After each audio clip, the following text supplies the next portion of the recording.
Hi everybody, today I'm going to be doing a review of the Gerber Center Drive and the Gerber Center Drive Plus. The differences between these tools are very minor, so I'll be reviewing them as essentially the same tool and we'll talk about the differences when we get to them. I'll also be comparing them to Leatherman's tools throughout the review. In some areas I will say the Gerber is superior. That does not mean I think Leatherman are bad tools by any means. In fact, I think they're brilliant. It just is simply because the only real way to talk about any multi-tool, more or less, is to compare it to various Leathermans. So let's start with the size. It's big. It's up there with the biggest multi-tools of this type in the market. Here it is against a Leatherman Charge that was lent to me by my friend Doogie to do this review, so thank you very much to him. And up against a Leatherman Signal as well. So there we go. The Gerber warranty is fantastic. I've had no issues in the past. Unlike a lot of American companies, they have people in the UK dealing with their warranty replacements. So it should all be handled very quickly if there's a problem. It's definitely always been handled quickly for me, even when it's been damaged because I did something stupid with it, which has happened more often than I should probably admit to. So let's just go straight into the tools. There's 16 tools on the Center Drive Plus. I'm going to work my way through that list essentially and talk about each one of the tools individually. Well, Gerber says there's 16 tools. We're going to knock a couple of them off the list before we even get started. This is a lanyard hole, Gerber. A lanyard hole is not a tool. A lanyard hole is something you find on a tool, not a tool itself. That does not count. And also for the internal tools on the Center Drive, this is the lock. It stops them from closing. And they are counting the tool lock as a separate tool as well, which is just frankly not the case. If you believe that, this is a multi-tool because it's a knife, a tool lock, and a lanyard hole. It's not the case. This is a knife, a lanyard hole, and a tool lock do not count as other tools, I'm afraid. So the first tool we're going to actually talk about is the ruler. It does have a ruler on the inside here, centimeters down this side, inches down this side.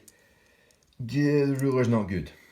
If you're trying to measure something on a flat surface, and you put the ruler up against it, the pliers here are getting in the way. If you squash it down so the pliers aren't getting in the way, the tool shuts and you can't see the ruler. Yeah, the ruler's not brilliant on the Center Drive, unfortunately. If you compare that to, for example, this Leatherman, you get a full ruler across that way when you open it up.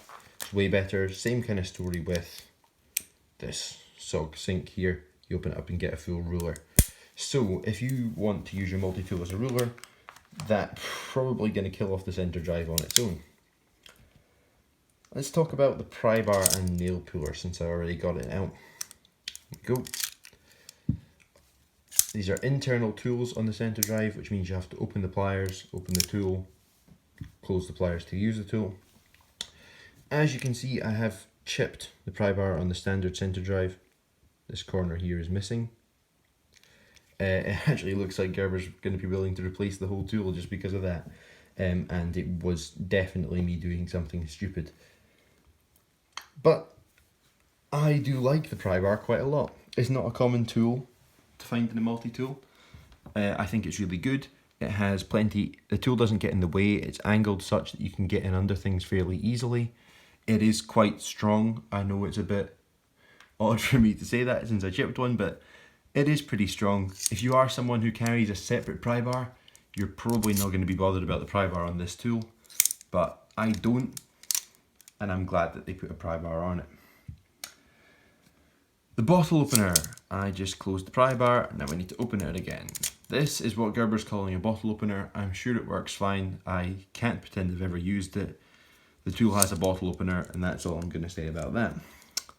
There's also an awl in here, which is a tool that I have used and do like. This particular awl is very, very nice and pointy and also has relatively sturdy tip to it as well. This is a nice awl. I used the awl on my old Center Drive to put a hole in my belt a while ago. It did very well for that.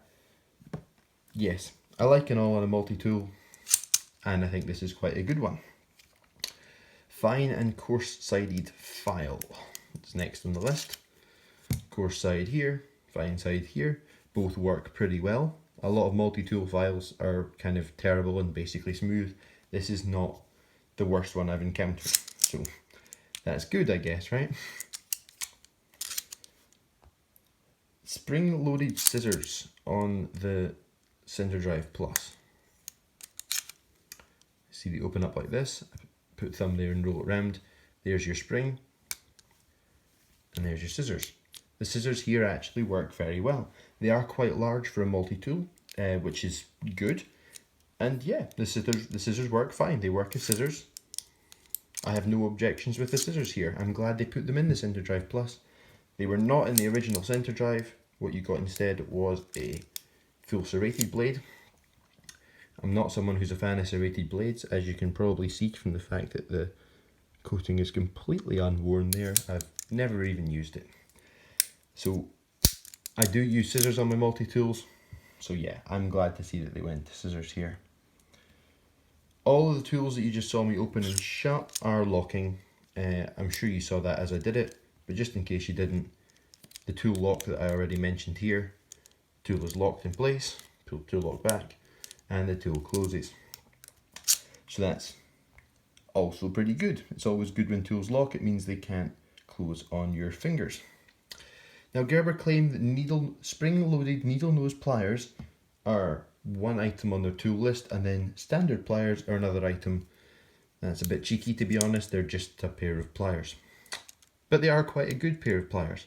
They're certainly very, very easy to open and close, as you're seeing there. Completely one-hand friendly. You can flick them open relatively easily.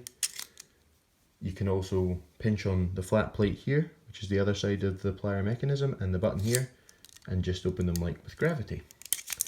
Very, very nice, very fidgety pliers as well. Very easy to open and shut and close and manipulate one-handed. Compared to the pliers on your standard Leatherman, if you try and do them one-handed, it can be done, absolutely, but it is quite tricky, and it's certainly something you have to concentrate on. So yeah, I think certainly the opening and closing of the pliers on the Center Drive is better and easier than the pliers on your Leatherman. And because of the mechanism, if I open the Leatherman pliers up here and the Center Drive pliers up here, if you needed to reach into a narrow gap and you're trying to use your pliers then to push the gap open, you can do that with the Center Drive. But if you try and do that with a Leatherman, you try and push the gap open, the handles will just fold. It's not a use case that comes up very often, but it's nice that the Center Drive could handle it if it did. And the pliers are sprung, which is, in my opinion, very, very nice. If you're using pliers on a Leatherman, you have to kind of get your finger in the middle and thumb in and open them up, push them to release them, and get them kind of move between your fingers like this. Whereas on the Center Drive, the pliers are just sprung, so you can just use them like you would more normal pliers.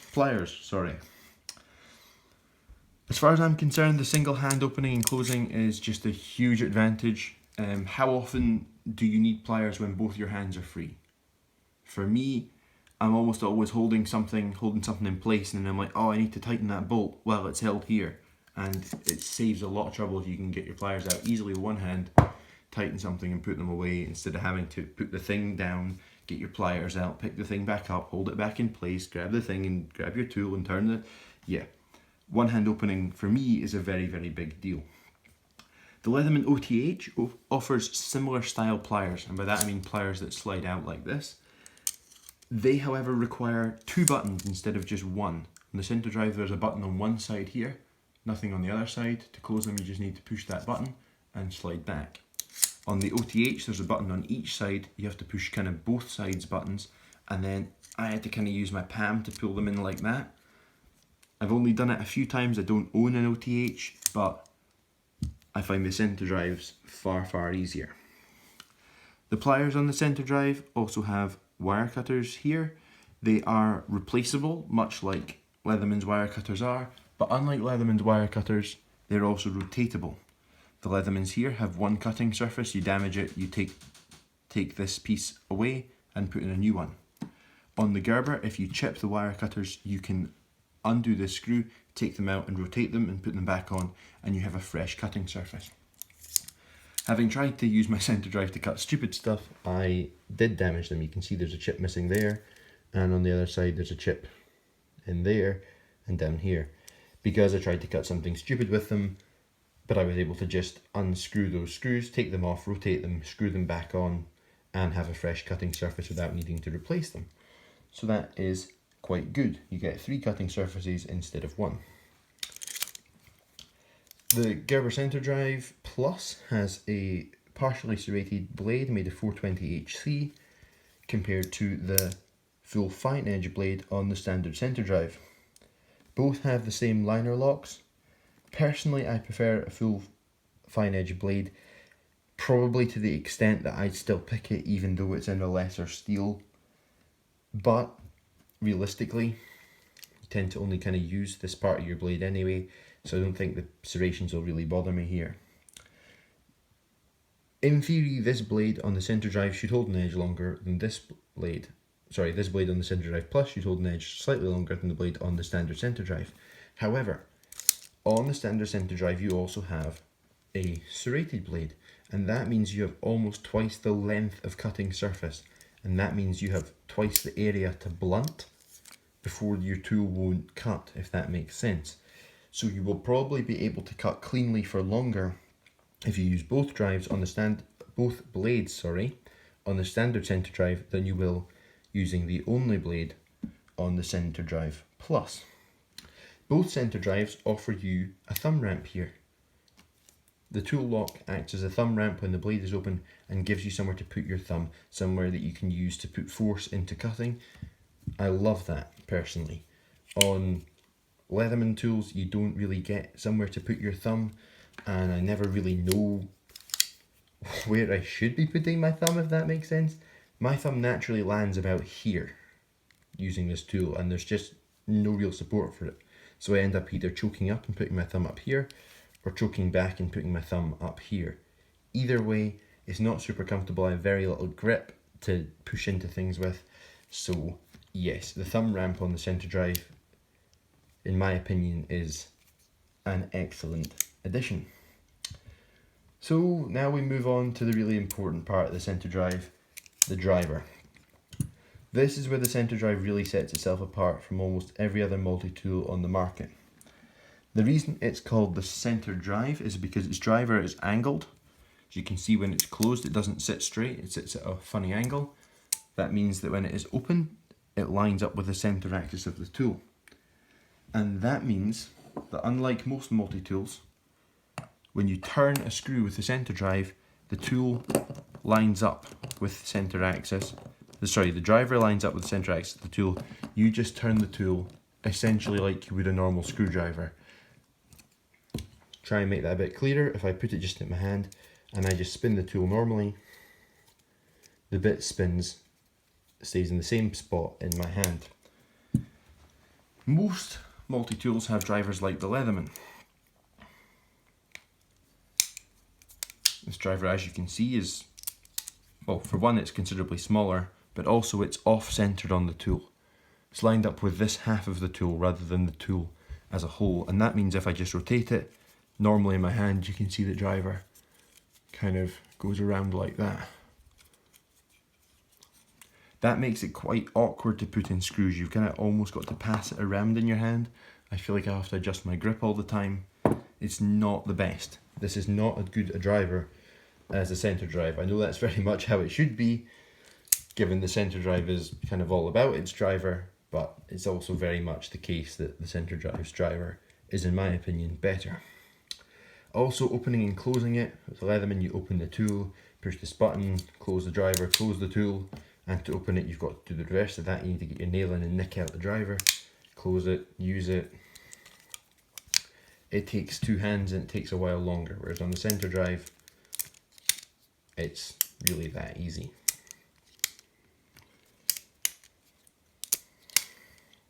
Very quick and easy. The center drive's bit is held in magnetically, which is also very good. It's plenty strong enough. I'm never worried about losing it. Speaking of which, Part of the reason the center drive has such a good driver is that it uses standard bits. Okay, this is a standard 1/4 inch hex bit. Leatherman use their own proprietary bits. They are very thin. That is good for fitting them in a tool. If I open up the Leatherman charge here again, you can see that they wanted it to fit in that space. They designed bits that are nice and thin. So they are very good for fitting in a multi-tool. Unfortunately, screws don't really conform to that shape. And it means that, broadly speaking, if you look at the area that this covers and I line it up here, you can see that that is not going to fit in the screw very well. It's going to miss out in a couple dimensions. Whereas center drive, it is a thicker bit. It does take up more room in the tool, which means it takes up more room in your bag or on your body. But it fits in properly and it fills up the screw better. So you're less likely to strip your bit and you're less likely to strip the screw.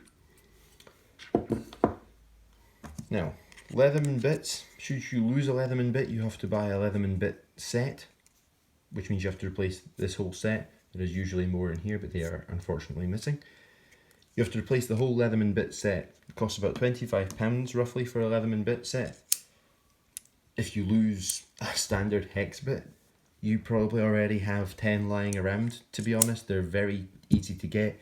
You can get different quality ones, and the options are far more open to you. If you are going away, for example, with your Leatherman, and you have a specific screw that you need to turn, and say it needs a weird bit, say for example it needs like a spanner bit, yeah, there's no way of you getting a Leatherman to turn a spanner bit because the bits don't work. You'd have to carry either a separate adapter for your Leatherman or an entirely different tool. With a center drive, if you wanted to take this hex bit that is a spanner bit with you, you just put it in the set there. Most bits in the world fit and work with a center drive, and it also means that if you are working somewhere, for example, and you have your center drive on you and you have an impact driver and you come across a screw that's maybe a hex screw, you might have the right bit in your center drive set and be able to swap it into your driver and do the screwing that you need to do with the proper tool, with your impact driver, instead of having to use your multi-tool. But because you had the bits from the multi-tool, you can do that. So yeah, the bits are a big difference in the center drive and the Leatherman, a hugely positive difference for me. And it also means that you can get different quality bits. If you don't have to spend £25 on a Leatherman bit set if you want a screw to do a cheap specific job. You want to just buy something that's worth pence and use it, and if it breaks, never mind. Also, if you want to get good stuff like we have bits, you can do that as well. So let's move on to where you keep your bits, which is the sheath. This is the sheath from the Center Drive Plus. It is leather, has a nice proper stud on it, made in the USA. This is a lovely sheath in my opinion. The sheath for the standard center drive is not as nice. It's well, it's a lot cheaper feeling, to be honest, and it worked fine in it for quite a while for me. Unfortunately, the Velcro went relatively quickly, and now there's just no real retention there whatsoever. So I can't really trust this sheath anymore. I ended up buying a separate, different sheath to carry my standard center drive in. Now that I have the Center Drive Plus, and I have this sheath is pretty fantastic. So if you are thinking about buying a center drive and you're thinking you're going to go for this model center drive, I would say it's worth considering paying the extra £25 and getting this sheath. Or if you already have one, perhaps upgrading to that sheath would be quite good. Of course, it is only worth spending more money on a sheath if you carry the tool basically on your person. Even a sheath like this with terrible Velcro retention, if you're leaving this in a bag and it's going to be held in place anyway, or it sits in your car and nothing's going to be rubbing against it, that'll be fine. So unless you're carrying the tool on your person, don't waste the money on a sheath really. Let's talk about build quality. This is an area where Gerber don't usually excel quite as much as I might like, and that is unfortunately the case here. Both of the Leathermans I have here today are built better than both of the center drives. The fit and finish is just slightly nicer on both of the Leathermans than it is on the Gerber center drives. Now some of that feel is just because it's required for the mechanism. For example, this plier sliding mechanism, there will always be some rattle in that. There is some rattle in that. I don't know if you can hear it. Pretty sure you'll be able to hear that. So that does mean that they do feel slightly less premium, but yes, they are just not quite as nicely put together as the Leathermans are. Unfortunately, that's just how it is. Leatherman also use Torx bits now on almost every one of their tools, which is really, really good. If your blade, for example, gets loose and develops blade play, you can use the Torx bit to tighten it up, which you can't do on the center drives because these are not bits that bits are available for, if that makes sense. I don't know how you would tighten these up, I guess is what I'm trying to say. Both center drives though are made in the USA. The sheath on the Center Drive Plus is also made in the USA. There's nothing really particularly wrong with them fit and finish wise, they're just not quite as nice as the Leathermans. The Gerber Center Drive Plus is available at the moment for about £150 in the UK. The standard center drive is available for about £105. That is quite a big jump in cost for what I would call relatively minor changes. I think unless you're particularly bothered about the scissors in the Center Drive Plus, maybe get the standard center drive and perhaps consider paying the extra money for the Center Drive Plus sheath, which is £25. Yeah, it is a bit of a big ask, almost £50 jump between these two tools, in my opinion. So in conclusion, I love my Center Drive. It is a very good multi-tool in my opinion, but the difficult thing about reviewing a multi-tool is that multi-tools are so specific to each and every person's use case. For example, if I was only doing camping and outdoors stuff, I would carry this Leatherman signal, and that's part of the reason I got the Leatherman signal. But for example, you've got a flat hammer on the end here for chapping in tent pegs. You've got a little removable sharpener here should you need one. There's a whistle in this tool. There's a fire steel in this tool. There's a saw. That kind of thing that you don't get in the Center Drive because it's designed to do something different. So if you're looking for a tool for a specific job, this might not be it. This tool is, in my opinion, fantastic, but it has an absolute focus on driving screws, the pliers, and the blade. Now all of those things are very easy to get to with one hand, which is in my opinion one of the very best things about this tool. It's all very easy to access and use with one hand. But multi-tools are so specific to each person that they just might not be the right tool for you, okay? Some people will not buy a multi-tool unless it has tweezers. Some people will not buy a multi-tool unless it has a saw. Every use case is different, okay? And only you will really know if the Center Drive is for you. But for me, for my personal use case, I think it is one of the best tools out there at the moment, and it is, in my opinion, certainly the best driver available in a multi-tool at the moment. So that's it for today. I hope this was helpful. There is more coming up from my YouTube channel. I have a Hinderer on its way, a Hinderer XM18, my first Hinderer. There'll be an unboxing video of that. There will also be a video of me attempting to take it apart and put it back together with a whole bunch of new parts on it. I've never taken apart a Hinderer knife before. When I do it in the video, it'll be the first time, so that might go horribly wrong. We'll have to wait and see. Anyway, that's it for today. Thanks for watching. Bye.